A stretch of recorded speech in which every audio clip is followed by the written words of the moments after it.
नमस्कार दोस्तों, एक बार फिर से स्वागत है आप सभी का।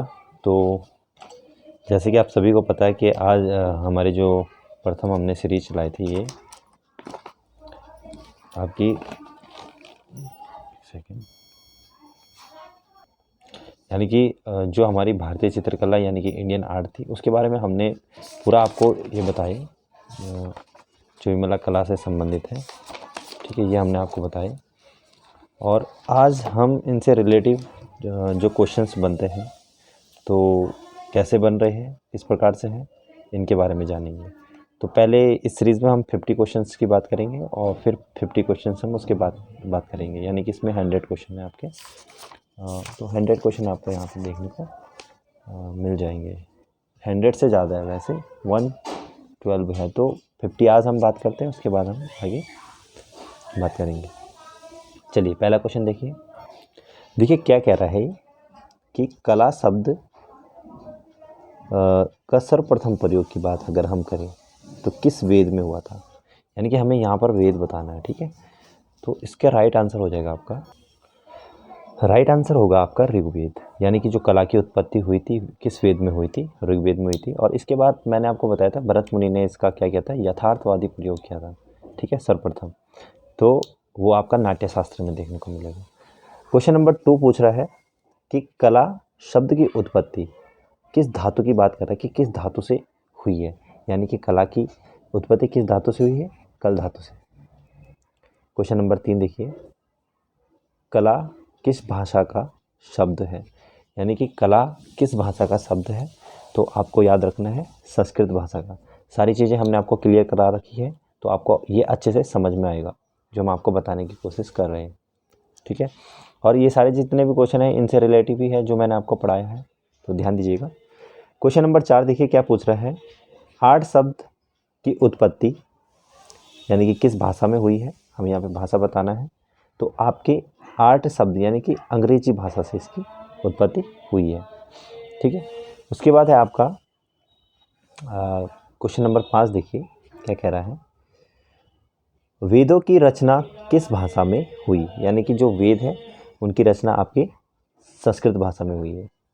ठीक है, और वेद आपके 4 हैं, आपको बता रखा है। क्वेश्चन नंबर 6 देखिए क्या कह रहा है, कला विलास पुस्तक के लेखक, यानी कि जो कला विलास है वो किसने लिखी है, तो क्षेमेंद्र थे, उन्होंने लिखी है। और इन्होंने कला को अलग अलग प्रकार से बताया है, मैंने आपको बताया था पूरा। अगर जिसने नहीं देखा है तो प्लेलिस्ट में जाइए, वहाँ पर हमारी सारी वीडियो पड़ी है, तो आपको वहाँ पे डिटेल में पढ़ना है, फिर उसको समझना है अच्छे से। चलिए क्वेश्चन नंबर 7 देख लेते हैं। कह रहा है, कला सत्य की अनुकृति की बात कर रहा है, अनुकृति की अनुकृति है यह कथन किसका है, यानी कि अनुकृति की अनुकृति क्या है, कला है। तो ये आपके किसने कहा था, प्लेटो ने। इन्होंने इसको सत्य कहा था। मैंने कहा था जो चीज़ हमें देखने को मिलती है वो एकदम सत्य है, और उसकी हम क्या करते हैं, अनुकरण करते हैं, यानी कि नकल करते हैं। ठीक है, और अनुकरण का सिद्धांत किसने दिया था, वो आपका अरस्तु ने दिया था, ये भी आप याद रखिएगा। जो हमें प्रकृति में देखने को मिलता है वो एकदम सत्य है, रियलिस्टिक है कि हाँ है, ये मतलब प्लेटो कहना चाहते हैं। क्वेश्चन नंबर 8 देखिए क्या कह रहा है, कला कितने प्रकार की होती है, तो 2 प्रकार की होती है, एक आपकी ललित कला और दूसरी आपकी उपयोगी कला। ठीक है, अब कह रहा है क्वेश्चन नंबर 9 देखिए क्या कह रहा है कि ललित कला कितने प्रकार की होती है, यानी कि जो ललित कलाएं हैं वो कितने प्रकार की होती है, तो 5 प्रकार की है, मैंने आपको बताया था, चित्रकला, मूर्तिकला, स्थापत्य कला, संगीत कला और काव्य कला। इसी के साथ आगे बढ़ते हैं। क्वेश्चन नंबर 10 कह रहा है कि हीगेल किस कला को श्रेष्ठ माना, यानी कि हीगेल के अनुसार कौन सी कला श्रेष्ठ है, तो आपको याद रखना है कि काव्य कला को श्रेष्ठ माना है और स्थापत्य कला को उन्होंने निम्न माना था। आगे कह रहा है 11वां का क्वेश्चन देखिए, कला में मनुष्य अपनी अभिव्यक्ति करता है, तो ये कथन किसका है, रविंद्रनाथ टैगोर, यानी कि जो कला है उसमें मनुष्य क्या कर रहा है, अपनी भावनाओं की अभिव्यक्ति कर रहा है। ठीक है, तो ये आपके रविंद्रनाथ टैगोर है। या अगर यहाँ पर पूछा जाता, यहाँ पे पूछा जाता कि कला में मनुष्य अपनी भावना अगर यहाँ पे आ जाता तो आपका वो रस्किन हो जाता। और यहाँ पर कह रहा है कि कला में मनुष्य अपनी अभिव्यक्ति करता है, तो अभिव्यक्ति करता है तो आपका रविंद्रनाथ टैगोर आ जाएगा, ये याद रखना। भावनाएं आएगी तो आपको रस्किन करना है, यहाँ पर थोड़ा कंफ्यूज हो जाता है इंसान। तो आगे देखिए 12वें का क्वेश्चन, एस्थेटिक्स शब्द का प्रयोग यानी कि किसने किया था? तो आपके बाउमागर्तन थे, उन्होंने एस्थेटिक्स शब्द का प्रयोग किया था। ठीक है, सौंदर्य शास्त्र में है, उससे संबंधित है, और सौंदर्य शास्त्र के पिता बाउमागर्तन को माना जाता है। क्वेश्चन नंबर 13 देखिए, कह रहा है कि संगीत कला किस कला के अंतर्गत आती है? देखिए संगीत कला को बोल रहा है, तो मैंने आपको बता दिया था ये आपके आएगी ललित कला के अंतर्गत। देखिए यहाँ पर ललित कला है, तो 5 प्रकार की कलाएं बताइए, चित्रकला, मूर्तिकला, स्थापत्य कला, संगीत कला, यानी कि ललित कलाएं हैं। ठीक है, अब कह रहा है आगे 14वें का क्वेश्चन देखिए, हीगेल किस कला को निम्न श्रेणी में रखा? यानी कि जो निम्न श्रेणी में, अभी उच्च श्रेणी में मैंने बताया काव्य कला को, और निम्न श्रेणी में स्थापत्य कला को रखा था उन्होंने। 15वें का क्वेश्चन देखिए, कला का यथार्थवादी प्रयोग सर्वप्रथम किसने किया था? मैंने अभी आपको बता दिया था, भरत मुनि थे, यानी कि उनका एक ग्रंथ था नाट्यशास्त्र, तो उसमें आपको देखने को मिलेगा। और नाट्यशास्त्र जो ग्रंथ है वो प्रथम शताब्दी का है। फिर कह रहा है कि एस्थेटिक्स, 16वें का क्वेश्चन देखिए, एस्थेटिक्स को वस्तुबोध का विज्ञान कहा, यानी कि जो एस्थेटिक्स है उसको वस्तुबोध का विज्ञान किसने कहा था? तो वो आपके बाउमागर्तन थे। ठीक है, सौंदर्य शास्त्र के मैंने पिता भी बता दिए इनको। इसके साथ 17वें का क्वेश्चन देखिए क्या कह रहा है, आर्ट शब्द का प्रयोग किस शताब्दी में किया गया? तो 13वीं शताब्दी में किया गया, यानी कि 13वीं के अंतिम चरण में किया गया था आर्ट शब्द का प्रयोग। क्वेश्चन नंबर 18 देखिए क्या कह रहा है, जर्मन भाषा में कला को क्या कहा जाता है? ठीक है, तो यहाँ पर आपको याद रखना है कुंसत, जर्मन भाषा में कला को कुंसत कहा जाता है। 19वां का क्वेश्चन देखिए क्या कह रहा है, 19, भारतीय चित्रकला की उत्पत्ति हुई, यानी कि कहाँ से हुई है? तो शिला चित्र, शिला मतलब होता है पत्थर, यानी कि पत्थरों पर जो चित्रण देखने को मिलता है वहीं से इसकी उत्पत्ति देखने को मिलती है। क्वेश्चन नंबर 20 देखिए क्या पूछ रहा है, कह रहा है कि भारतीय चित्रकला को विभक्त किया गया, यानी कि कितने भागों में विभक्त किया गया है? तो 4 हो जाता है, धर्म, अर्थ, काम, मोक्ष। ठीक है, ये याद रखना, विभक्त किया गया भारतीय चित्रकला। क्वेश्चन नंबर 21, भित्ति चित्रण का माध्यम, यानी कि जो भित्ति चित्रण है उसका माध्यम क्या है? तो आपको रखना है याद, दीवार। और हम फ्रेस्को भी कहते हैं, फ्रेस्को माध्यम से क्या होता है, दीवार पर चित्रण किया जाता है। तो भित्ति चित्रण का माध्यम आपको फ्रेस्को सैको, फ्रेस्को विनो, 2 पद्धतियाँ उसकी, और दीवार पर कार्य किया जाता है, ये याद रखिएगा। और भित्ति चित्रण का उदाहरण आपको सर्वप्रथम देखने को जो मिलेगा वो जोगीमारा में देखने को मिलेगा। ठीक है, ये याद रखना आप। उसके बाद कह रहे हैं 22 का क्वेश्चन है कि चित्रपट चित्र बने हैं, यानी कि जो चित्रपट मैंने आपको बताया था, कैनवास कपड़ा वगैरह होता है, चमड़ा हो गया, उस पर चित्रण किया जाता है। तो कपड़े और चमड़े पे तो किया जाता है, पर यहाँ पे इन्होंने कैनवास को भी डाल रखा है, तो राइट आंसर कैनवास भी होता है, यानी कि कैनवास भी तो कपड़े से बनाया जाता है ना। तो वो मतलब जो चित्रपट होता है वो कपड़े पर भी देखने को मिलता है, तो कैनवास कपड़ा होता है, ये याद रखना आप। तो यहाँ पर कैनवास मतलब इन्होंने क्वेश्चन में दोनों डाल दिया आंसर, तो ये तो होगा, ये भी आंसर होना चाहिए। और चित्र फलक जो होता है वो लकड़ी पर किया जाता है, यानी कि लकड़ी हो गया, हार्डबोर्ड हो गया। चित्रपट और चित्रफलक में हम थोड़ा कंफ्यूज हो जाते हैं, तो याद रखना चित्रपट आएगा तो आपको कपड़ा मानना है, कैनवास मानना है, चमड़ा हो गया, और चित्रफलक आएगा तो आपको लकड़ी, हार्डबोर्ड, इस प्रकार को देखने को मिलेगा। क्वेश्चन नंबर 23 देखिए क्या कह रहा है कि लाफिर के अनुसार भारत में चित्रकला का जन्म, यानी कि लाफिर के अनुसार बताना हमें, तो कहाँ पे हुआ था? दरबारों में, यानी कि ये मुग़ल की बात कर रहा है, वहाँ पे दरबार की ज़्यादा देखने को मिलती, वहाँ पर जो चित्रकला थी मुग़ल वंश में काफ़ी ज़्यादा अलग प्रकार की थी, देखने को मिलेगा आपको। और आगे जब हम पढ़ेंगे इसे तो हम आपको अच्छे से समझाएंगे कि वहाँ पर चित्रकला का जो स्वर्ण काल था किस प्रकार से देखने को मिला, है ना। और स्थापत्य मतलब सारी चीज़ें वहाँ पर काफ़ी ज़्यादा कार्य हुआ है, वो सब हमें देखने को मिलेगा। आगे कह रहा है 24 का देखिए,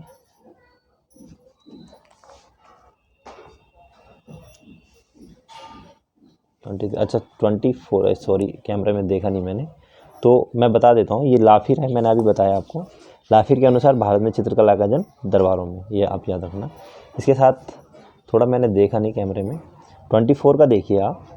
भारतीय ग्रंथों में मानव जीवन के कितने प्रयोजन बताए गए? तो 4 प्रकार के हैं, याद रखिएगा आप। क्वेश्चन नंबर 25 देखिए क्या पूछ रहा है, भारतीय चित्रकला की विशेषता, यानी कि जो भारतीय चित्रकला है उसकी विशेषता क्या है? तो ये आपकी आदर्शवादिता है। मुझे कई बार ये लगता था कि सत्यम शिवम सुंदरम भी हो सकता है, क्योंकि इसे मान्यता दी गई है। और सत्यम शिवम सुंदर मतलब भारतीय कला जो है वो सत्य भी है, शिव से संबंधित भी है और सुंदर भी है। तो आदर्शवादिता यहाँ पर राइट हो जाता है। एक बार इसे आप फिर भी चेक कर लेना। 26 का क्वेश्चन कह रहा है, क्या पूछ रहा है देखिए, कला की भाषा होती है तो प्रतीक, यानी कि जो कला की भाषा होती है वो प्रतीक होती है, और प्रतीक के माध्यम से ही हमें पता चलता है कि कला किस प्रकार की है ना। तो ये हो जाता है, प्रतीक के माध्यम से ही हमें कला का पता चलता है। 27 का क्वेश्चन देखिए क्या कह रहा है, सडंग का संबंध किस कला से है? यानी कि जो सडंग है उसका संबंध आपका चित्रकला से है। आगे कह रहा है, सडंग यानी कि यशोधर पंडित का है ना चित्रसूत्र। यशोधर पंडित ने 11वीं शताब्दी में सडंग की चर्चा जो की थी वो अपने ग्रंथ में की थी, जयमंगला के नाम से देखने को मिलती है। जो यशोधर पंडित थे उन्होंने सडंग की चर्चा की है, और कामसूत्र एक ग्रंथ था भाष्यन का, उनकी टीका यशोधर पंडित ने की है। चलिए क्वेश्चन नंबर 28 देखिए क्या कह रहा है कि सडंग का सिद्धांत किस ग्रंथ में है? तो ये कामसूत्र में है, मैंने अभी आपको बताया था। ठीक है, कामसूत्र है, याद रखिएगा। थोड़ा किताब में साफ दिख नहीं रहा है पर याद रखिए कामसूत्र है। उसके बाद कह रहा है 29 का देखिए क्या कह रहा है कि सडंग का पहला अंग कौन सा है? यानी कि सडंग का पहला अंग हमें बताना है, तो रूप भेद हो जाता है। उसके बाद रूप भेद लावण्य सादृश्य, रूप भेद लावण्य, रूप भेद प्रमाण लावण्य योजनम सादृश्य वाणिका भंग, मतलब 6 अंग हो जाते हैं आपके। ठीक है, ये याद रखना। इसकी जो वो है, अगर मैं बता दूँ मतलब इसकी सीरियल वाइज जो है, ये रूपभेद प्रमाण भाव लावण्य योजनम सादृश्य वाणिका भंग, तो ये आपको देखने को मिल जाता है। उसके बाद आगे बात करें तो 30 का क्वेश्चन कह रहा है कि सोमेश्वर द्वारा रचित मानसो उल्लास में कितने प्रकार के रूप बताए गए हैं? तो यहाँ पर आपको 5 प्रकार के रूप देखने को मिलेंगे। सोमेश्वर द्वारा मानसोल्लास, यानी कि सोमेश्वर ने मानसोल्लास लिखा है। तो फिर कह रहा है 31 का देखिए, सडंग का लेखक, यानी कि सडंग के लेखक कौन थे? यशोधर पंडित थे। अभी मैंने बात की थी सडंग के ऊपर, तो वही है।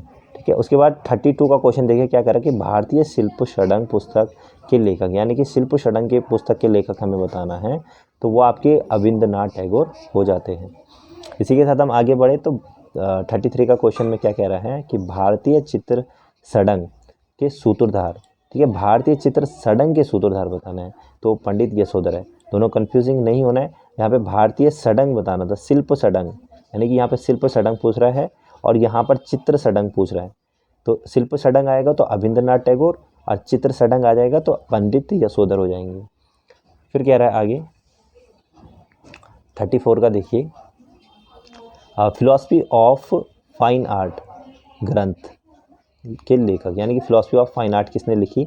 तो वो आपके हीगेल थे। इसी के साथ 35 क्वेश्चन की बात करें तो कह रहा है कि चित्रसूत्र कितने अध्यायों में विभक्त है? यानी कि चित्रसूत्र कितने अध्याय में विभक्त हैं? तो 9 अध्याय। मैंने आपको बताया था, आपको याद होगा 35 से आपको 43 तक काउंट करना है, तो 9 अध्याय हो जाते हैं आप।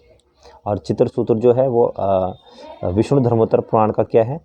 तीसरा अंग है, यानी कि तीसरे अध्याय में आपको ये देखने को मिल जाता है। ठीक है, इसी के साथ हम आगे बढ़े तो 36 का कह रहा है कि चित्र सूत्र प्रथम अंग्रेजी अनुवाद की बात कर रहे हैं तो किसने किया था, एक सेकंड है, चित्र सूत्र हम प्रथम की बात करें अंग्रेजी अनुवाद तो डॉक्टर स्टेला क्लेमिस थे। उसके बाद आपके अनंत कुमार स्वामी आए और फिर आपके प्रिया बालासाय आए। 37 का क्वेश्चन देखिए क्या पूछ रहा है, पूछ रहा है कि विष्णु धर्मोत्तर पुराण के लेखक, यानी कि जो विष्णु धर्मोत्तर पुराण है उसके लेखक कौन है, तो मार्कंडेय मुनि आपके राइट हो जाते हैं। 38 का देखिए क्या कह रहा है, विष्णु धर्मोत्तर पुराण किस काल का है, तो काल बताना है हमें, तो गुप्त काल आपका राइट हो जाता है। नेक्स्ट क्वेश्चन देखिए क्या कह रहा है, और विष्णु धर्मोत्तर पुराण की मैं बात करूं 5वीं या 6वीं शताब्दी का ये लिखा गया है और मार्कंडेय मुनि ने लिखा था। इसी के साथ हम आगे बढ़े। 39 का देखिए, विष्णु धर्मोत्तर पुराण के किस खंड में, खंड की बात कर रहा है, चित्र सूत्र का उल्लेख है, तो आपके तीसरे खंड में मैंने अभी आपको बता दिया था और 9 अध्याय हो गए। इसमें बार बार रिपीट इसलिए करता हूँ क्योंकि उसमें हमें याद हो जाता है ना, तो ये चीज़ बहुत इंपॉर्टेंट है क्योंकि जो एग्ज़ाम में क्वेश्चन आते हैं वो एक भी क्वेश्चन अगर गलत होता है तो फिर हम बाद में पछताते हैं कि यार हमने ये गलत कैसे कर दिया, हमने तो ये पढ़ा था। तो ये चीज़ें बहुत ज़्यादा हो जाती है, मेरे साथ भी बहुत बार हुआ ये, और इस बार तो बहुत ज़्यादा हुआ मेरे साथ। जो मतलब मैंने पढ़ा था वही मैंने 2-3 क्वेश्चन गलत कर दिए थे। तो वही चीज़ है कि हमें मतलब इनको कितने अच्छे से पढ़ना है, कितनी बार रिपीट करना है, वो हमें ध्यान देना पड़ेगा। चलिए 40 का क्वेश्चन देखिए, चित्रसूत्र किस ग्रंथ का अंग है, तो आपको याद होना चाहिए विष्णु धर्मोत्तर पुराण, बार बार रिपीट हो रहा है। 41 का देखिए कह रहा है कि चित्रसूत्र में चित्रों के कितने प्रकार बताए गए हैं, तो चित्रसूत्र में 4 प्रकार बताए गए हैं। तो जो 4 चित्र आपके हैं वो आपके सत्यवैणिक और नागर मिश्र, सत्यवैणिक, नागर और मिश्र, ये 4 आप याद रखिएगा। इसी के साथ आगे बढ़ते हैं। कह रहा है कि चित्र सूत्र में रंगों की हम बात करें तो कितना है रंगों का उल्लेख, तो यहाँ पर 5 है, याद रखिएगा। चित्र सूत्र में केस भी आपके कितना आएंगे, 5 आएंगे, ठीक है। चित्र सूत्र में केसों के प्रकार बता रहा है, 5 है। भरत मुनि के अनुसार रसों की संख्या हम बात करें तो 8 है, मैंने आपको बताया था भरत मुनि के अनुसार 8 है। और सौंदर्य शास्त्र या हम चित्र सूत्र में बात करें तो 9 रसों का उल्लेख देखने को मिलता है। ये देखिए यहाँ पर कह रहा है कि 45 का क्वेश्चन देखिए, चित्र सूत्र में कितने रसों को बताया गया है, तो 9 रस है, यहाँ पे 9 है, ठीक है, याद रखना आप। और 9 अध्याय में चित्र सूत्र विभक्त है, 9 यहाँ पर रस है, मतलब ये चीज़ें जो मिलजुल के मिलती है तो ये आपको एकदम से याद कर देनी है कि दोबारा कभी भूले ही नहीं। ये देखिए यहाँ पे थोड़ा कैमरा मैंने ऊपर नहीं किया था, तो ये देखिए, तो चित्र सूत्र में 9 रस आ जाते हैं, याद रखना। इसके साथ हम आगे बढ़े। कह रहा है 46 का, एक सेकेंड, हाँ, तो चित्र लक्षण के रचयिता, यानी कि चित्र लक्षण के हमें रचयिता बताने, तो वो आपके नग्नजीत या फिर हम भयजीत इनको कहते हैं, ठीक है। और चित्र लक्षण की हम बात करें तो चित्र लक्षण की अगर हम बात करें इसका समय, तो वो होता है आपका 500 से 200 ईस्वी पूर्व, ये आप याद रखना। चित्र लक्षण का जो समय है 500 से 200 ईस्वी पूर्व है।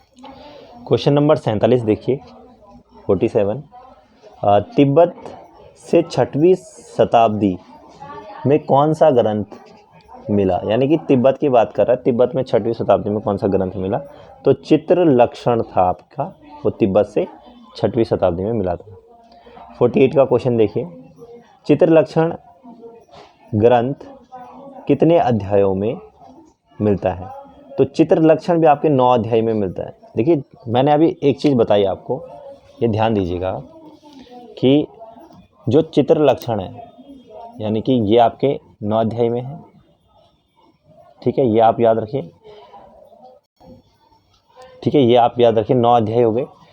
और चित्र सूत्र, ठीक है, चित्र सूत्र की हम बात करें तो ये भी आपका क्या होता है, 9 अध्याय हो जाते हैं इसके भी, ठीक है, ये भी आप याद रखिएगा। तो इसमें भी 9 है और इसमें भी 9 है, ये चित्र लक्षण है और ये आपका चित्र सूत्र है, ठीक है, दोनों में ये फ़र्क आ जाता है, ठीक है। इसका मैंने शताब्दी आपको बताई इतना।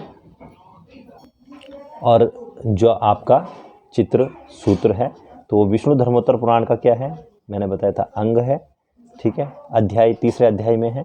तो इसका जो समय था वो आपका हो जाता है 5वीं शताब्दी, ये आप याद रखिएगा। चलिए आगे बढ़ते हैं।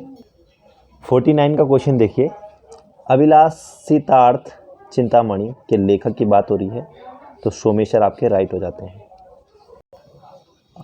इसी के साथ लास्ट क्वेश्चन जो हमारा है देख लेते हैं, कला शिल्प के लिए दो शब्दों का प्रयोग, यानी कि चारु और कारु शब्द किस ग्रंथ में मिलते हैं।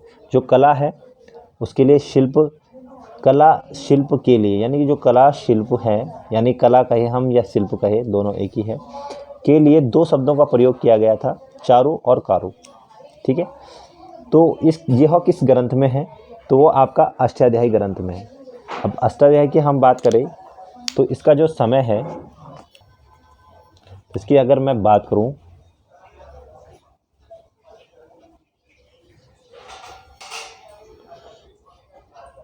तो इसका जो समय है वो आपका 800 से 500 ईस्वी पूर्व। अष्टाध्यायी किसने लिखी थी, अगर हम लेखक की बात करें यहाँ पे तो वो कौन थे, पाणिनि। तो ये आपका अष्टाध्यायी इन्होंने लिखा था। इसी के साथ हम बात करते हैं, तो आज की जो हमारी सीरीज़ थी 50 की सीरीज़ चली है, और इससे आगे हमारे और क्वेश्चन बचे हैं तो हम बाद में बात करेंगे, यानी कि 112 तक हमें इसको ले जाना है। और ये जितने भी क्वेश्चन आपको बताए सारे जो हमारी सीरीज़ थी उसके हिसाब से ही चलेंगे। इसी प्रकार से आपको क्वेश्चन हम देते रहेंगे, यानी कि आगे हमारी जो ये कंप्लीट होगा, ठीक है, ये कंप्लीट हो जाएगा, उसके बाद हम बात करेंगे चित्रकला माध्यम, यानी कि इसकी बात करेंगे हम, ठीक है, माध्यम की संपूर्ण विधियाँ एवं तकनीकी की हम बात करेंगे। तो आई होप कि आज की वीडियो आपको पसंद आई होगी। तो आज का हम अपना वीडियो यहीं पे क्लोज़ करते हैं और फिर मिलते हैं एक नई वीडियो के साथ। तब तक के लिए दोस्तों आप लोग अपना ध्यान रखिए, अपनी स्टडी अच्छे से कीजिए। जय हिंद, वंदे मातरम।